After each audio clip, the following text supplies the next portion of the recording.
My name is Derik, and I've been going to the First United Methodist Church since, I believe, the 1st of 2006, first couple months. I'm a recovering alcoholic and drug addict. Started using drugs and alcohol just a little bit in high school. Was an All-American, All-State runner, an All-American runner in college, and didn't really see the addiction hampering me yet because I was succeeding on the track and in cross country, and slowly progressed, and like a lot of addicts will tell you, did not see it happening. Could tell, you know, I look back now and go, how did I not see it? But began to, like a lot of them, alcohol, beer, coming from a small town that was pretty normal on weekends, and then was introduced into drugs, and at the beginning just kind of, I could take them or leave them, but then over time just become wrapped up in, I would say probably my drug of choice was marijuana, but then it just kind of got to whatever's available, you know. So I'm one of those people that if I did it, I become addicted to it, whether it was cocaine or meth or marijuana or alcohol. So you know, it was a long journey, struggle that just didn't happen overnight. It probably started in my early 20s and lasted until my early 30s, middle 30s. Before I started attending church here, my wife was attending a women's group here, and they were praying for me. And of course, I was still, at that time, heavily into my addiction.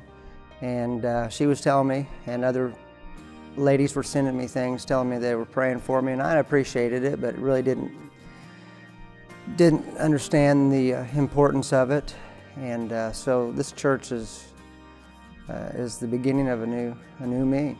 Well, I think if most drug addicts and alcoholics will, if they're honest with themselves, we're become very self-centered. It's about us and the drugs or alcohol or the friends that we're running with at that time.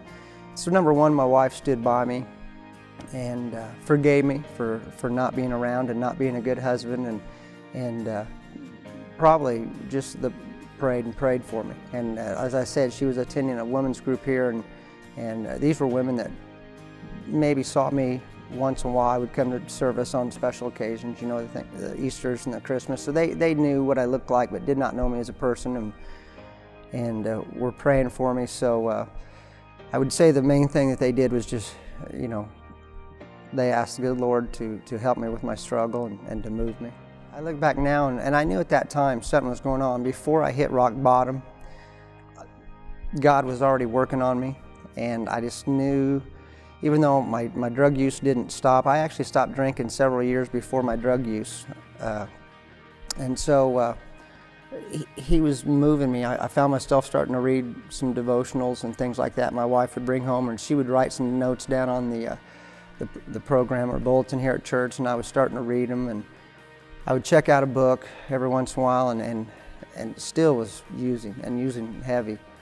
And so he was moving me. It's almost like he was getting me ready. And then I guess I would say my rock bottom was, I never got in trouble. It became close to, knew some people that got in trouble, and I lost a job because of it. Again, I got in no legal trouble, but I was a teacher, and you know, living in a small town, living in the town that I grew up in. And so was basically, I stepped aside, and he just stripped me of that, you know. And there were some people even in my hometown that said, boy, that wasn't right, they did you wrong. But I look back now and I see it's all part of his plan, and even though it was a trying time, because I was well known and you know, I guess would say fairly successful in my education and my coaching, God just stripped me of all that and broke me down and built me up new again. So I look back now though, and he was working on me, I'd say half a year before. I mean, he was slowly, I was very prideful. Being a former athlete and at a high level, I was very confident in myself that I could continue to fight this, and you know, he basically helped me prepared me to say, no, I can't. And so something I never did in athletics, he helped me surrender. It took me a long time to accept that. Number one is don't give up hope. You know, you brought up a thing about rock bottom. It's amazing how many rock bottoms you can hit. You know, I talk to people about this, or people ask me about it, And I always tell them, you know, it can get darker and it can get deeper, so never think that, well, this is as bad as it gets, because you may look back a month later and go, that was, you know, that was cake compared to what I'm going through now. But the main thing is never to give up hope, and don't go through the struggle alone. Turn to family, friends. Again, I mention my church as my family. You know, every Sunday when I sit in these pews, I've got family all around me. And don't be afraid to, I always tell people, I don't know if this makes sense, it's the hardest, easiest thing I've ever done. It was very hard to finally turn it over to God because I was so prideful and I didn't know what was in plan for me. But once I did, it's the easiest thing. You know, now it's in His hands, and I'm not fighting that fight. You know, He helps me daily on that, and I don't have to face it alone. I'd like to thank my church. I mean, they, you know, they make me stronger than I can be alone. And I wish, and you know, if there's ever opportunity that I can help them, I hope they ask me.